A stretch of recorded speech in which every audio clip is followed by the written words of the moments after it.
Тосор органик кооперативинин бакчасында кооперативдин төрагасы Базаркулов Талант аба менен турабыз. Талант аба, жакшысызбы? Жакшы, жакшы. Иш илгери. Рахмат. Баштадыңыздар. Буюрса баштадык. 3 күн болду. Бүгүн 3-чү күн үзүп атабыз. Буюрса түшүм жакшы. Жылдагыдай эле түшүм. Бирок былтыркы салыштырмалуу, мурдагы жылга салыштырмалуу быйыл түшүмдүн баасы ылдый. Бардык эле жерде ылдый болуп калды. Себеби 2 эсе же 3 эсе? 3 эсе деп койсок болот. Башта 2 эсе, 3 эсе арзан болуп калды. Мына былтыр булар 100дөн кетсе, быйыл 40тан кетип атат. Абрикостар былтыр 70тен кетсе, быйыл 20 сомдон кетип атат. Элдин эмесин көп актаган жок.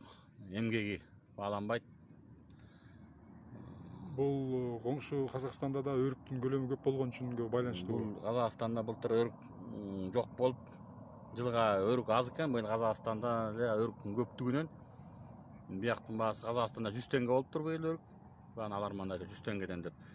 Ошол 100 тенге бизде 20 сомго ошо түшүрүштү алармандар. Алармандар эле чечип коет экен бааны. Фура кирбей койсо эле эмелер баа түшүп атат да. Ошо өкмөт тарабынан ушу элге сбытты жиберип жакшынакай айырмалап койсо да болмок. Айыл чарба министрлиги. Элдер айла жок, азыр эмне муну ыргыталы. Өзүбүз көрүш керек. Бир тыйын болсо дагы азыр бир чака өрүктү 40 сомдон терип атышат. Уже сенин 8 килограмм болсо, уже 5 сом эле терип берген кетип атат. Ар бир килограмм 5 сом эле кетип атат да. 1 килограмм өрүктү тергенге берип атабыз, 40 сомдон терип атабыз ошо. Жаанчыл болгонго байланыштуу өрүктө парша да болду бул жылы. Быйыл жаанчыл болду. Жаанчыл болгондон өрүктүн көбү эме парша. Парша уже алынбайт эчтеке. Эч ким албайт аларды паршаларды. Азыр түшүмдү үзүп, чогултуп, терип жөнөткөнүгө 2 жума калдыбы? Августтун башына чейин уже бүтөт өрүк уже. Үзүп уже абрикос сезону бүтөт уже. Азыр быша баштады элдик. Основной азыр быша баштады. Эми 2 жума бар.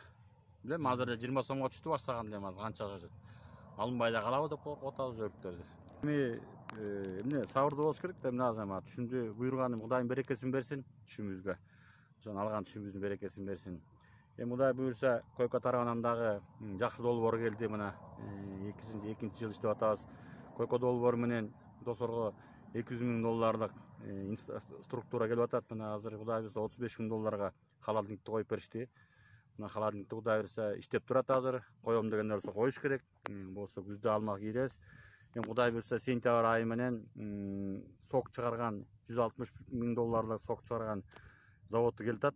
Быйыл жетишебизби, жетишпейбизби чыгарганга, жетишкенге аракет кылыш керек. Кудай буйрса товарларыбыз арзан болсо сок чыгарып эмесин иштеткенге аракет кылабыз. Анын алкагында эле бизге дагы как кургаткан эмесин коюп алсак, уже бизге жакшы көп эме болбой, потеря болбой товарларды сактап калганга мүмкүнчүлүгүбүз бар. Ошон үчүн элди Тосор эли биримдиктүү болуп, бири-бирибизди колдоп, Койко долбоорун колдоп, ошого бир жакшынакай бир мамиле кылып, колдон буттан алышып, жардам берип койгула. Ошо менен биз жалпы айыл өзүбүздүн келечегибиздин, балдарыбыздын келечегин түзгөнгө аракет кылалы. Анан Койко долбоору дагы рахмат, мына алма дарылаачты алып берип атат, мотолуктарды алып берип атат. Эми Кудай буйрса дагы суранып атабыз. Алма дарылаачтарды алып берип калса трактор менен, ошо менен окуп кылсакпы деп атабыз. Рахмат.